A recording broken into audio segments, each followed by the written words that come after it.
Meski lanjutan kompetisi Liga 2 musim 2022 masih belum jelas, Sriwijaya FC masih memperhatikan tim saat ini. Pemain tetap mendapatkan gajinya meski tidak ada kompetisi.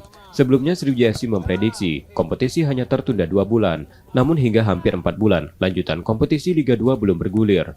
Manajemen Sriwijaya FC mulai dihantui pesimistis karena tidak ada yang bisa memastikan kompetisi akan berlanjut atau dihentikan. Jadi sangat dinamis sekali nih. Kita mengharapkan sebenarnya paling lama terhenti ini 2 bulan, nggak taunya udah 3 bulan. Gitu. 3 bulan lebih ini, udah masuk bulan keempat. Apakah ini bisa memenuhi ekspektasi yang kita inginkan, kompetisi segera berjalan? Banyak yang tidak bisa menjawab hal ini. Kami pun nggak bisa memprediksi gitu, karena belum jelas ini.